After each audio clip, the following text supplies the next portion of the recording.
World War II was a global conflict that reshaped the world. It began in 1939 when Germany invaded Poland. But the war wasn't just in Europe. In Asia, Japan was on the move. By 1941, they controlled large parts of China and Southeast Asia. Japan saw itself as a rising power. They wanted to be seen as equal to Western nations. But they felt held back by the United States and European colonial powers. Japan wanted access to resources in Asia. The Japanese government was militaristic. They believed in the power of the emperor. This idea was called the Greater East Asia Co-Prosperity Sphere. As the war in Europe raged on, Japan saw an opportunity. This set the stage for a confrontation between Japan and the United States. Japan's empire building didn't happen overnight. It started decades earlier. In the late 1800s, Japan began to modernize rapidly. They built factories and a strong military. But Japan is a small island nation. It lacks many natural resources. As their industry grew, they needed more oil, rubber, and metals. At first, Japan tried to get resources through trade, but they felt Western powers didn't treat them fairly. They thought the only way to secure resources was to control them directly. This led to a policy of expansion. In 1910, they took over Korea. In 1931, they invaded Manchuria, a region of China. By 1937, they were at war with China. These conquests gave Japan access to more resources, but it wasn't enough. As Japan continued its aggressive expansion in Asia, pushing further into territories and asserting its dominance, the United States grew increasingly concerned about the implications of Japan's actions. America had significant interests in the region, both economically and strategically.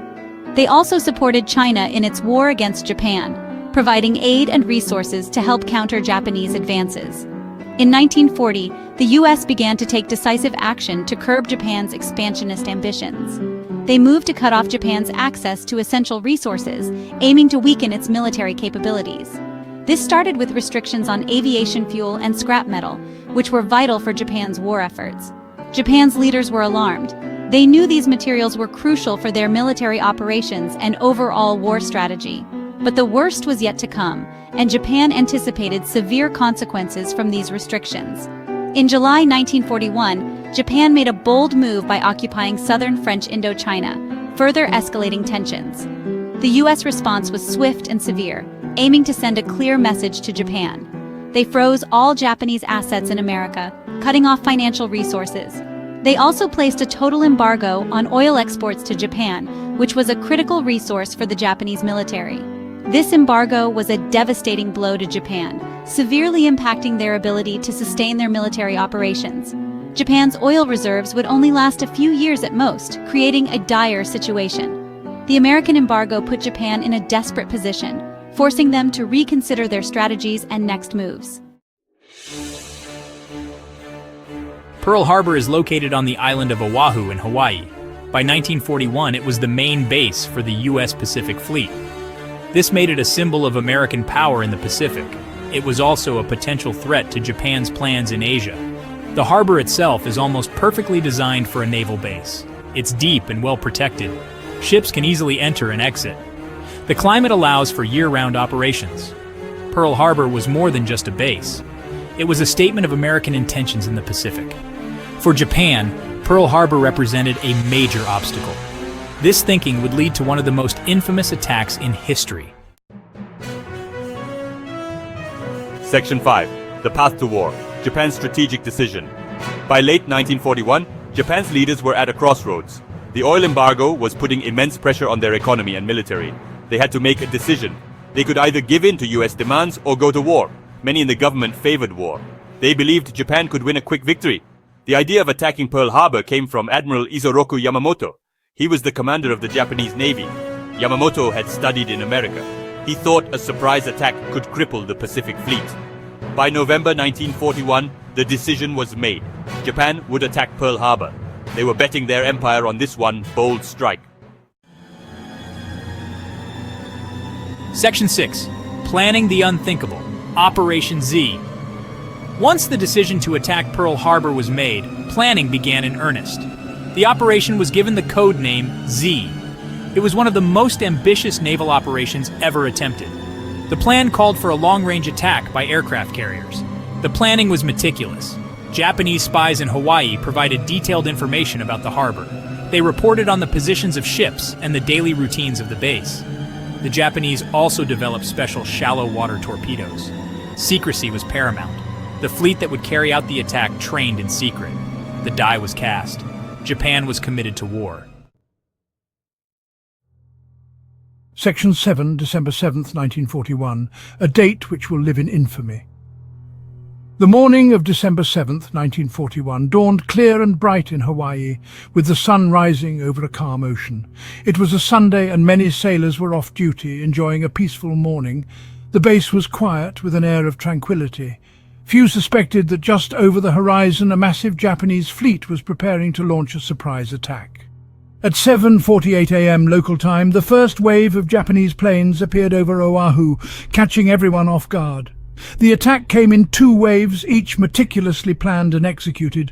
The first wave focused on airfields and battleships, aiming to cripple the US Pacific Fleet. Dive bombers and torpedo planes struck with devastating effect, causing massive destruction. The battleship USS Arizona exploded when a bomb hit its ammunition magazine, resulting in a catastrophic blast. Other ships were hit and began to sink, adding to the chaos and devastation. The second wave targeted other ships and facilities, ensuring maximum damage. The attack lasted just under 2 hours, but the impact was profound and far-reaching. It was a devastating blow to the US Pacific Fleet, leaving behind a scene of utter destruction and loss. Section 8. Immediate aftermath. America enters the war. The news of the attack on Pearl Harbor shocked the American nation. President Franklin D. Roosevelt called December 7th a date which will live in infamy. The next day, he asked Congress to declare war on Japan. The vote was almost unanimous. America was now officially in World War II. The attack united the American people like never before. Any debate about staying out of the war vanished overnight. Volunteers flooded recruitment offices. Factories geared up for war production. The entire nation mobilized for what would be a long and difficult fight. Japan had awakened a sleeping giant, just as Admiral Yamamoto had feared.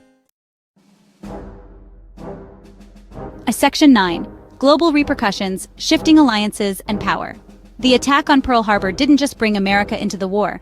It reshaped global alliances. Germany and Italy, Japan's allies, declared war on the United States. This turned the conflict into a truly global war. Now America was fighting in both the Pacific and European theaters. The attack also changed how wars were fought. It showed the power of carrier-based aircraft. Battleships, once the kings of the sea, were now vulnerable. This shift would shape naval warfare for decades to come. It also highlighted the importance of intelligence and preparedness. The balance of power in the Pacific shifted dramatically. The United States, once hesitant to get involved, was now fully committed to the war. This would have long-lasting effects on the region. Section 10. The Pacific Theater, a new front in World War II. This was a critical and expansive battleground that would shape the course of the war. The attack on Pearl Harbor on December 7, 1941, opened up a new front in World War II, the Pacific Theater. This surprise assault galvanized the United States into action.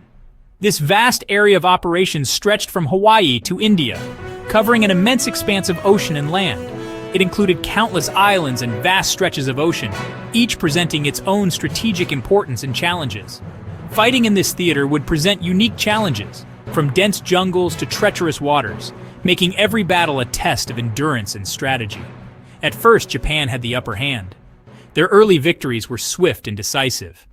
They quickly conquered much of Southeast Asia and the Pacific Islands. Their forces seemed unstoppable, advancing with relentless speed and efficiency. But the United States was gearing up for a massive counterattack. American factories began to shift into high gear. American industry began producing ships, planes, and weapons at an incredible rate, working around the clock to support the war effort. The turning point came at the Battle of Midway in June 1942. This battle was a critical moment in the Pacific Theater. U.S. forces sank 4 Japanese aircraft carriers, delivering a significant blow to the Japanese Navy. This victory gave the initiative to the Americans, allowing them to take the offensive in the Pacific. The war in the Pacific was brutal and involved heavy losses on both sides. Each battle was fiercely contested, with both American and Japanese forces showing incredible tenacity and bravery. Section 11, Legacy of Pearl Harbor. Lessons for the future. The attack on Pearl Harbor left a lasting mark on history. It changed America's role in the world. Before the attack, many Americans wanted to stay out of foreign conflicts. After Pearl Harbor, the US became a global superpower. It took a leading role in international affairs. The attack also changed how America approached national security. It showed the danger of being unprepared. After the war, the US maintained a large standing military. They also invested heavily in intelligence gathering. For Japan, the attack led to disaster. By 1945, Japan was defeated and occupied. Ironically, Japan and the United States became close allies after the war. Today, Pearl Harbor remains a powerful symbol and a reminder of the cost of war.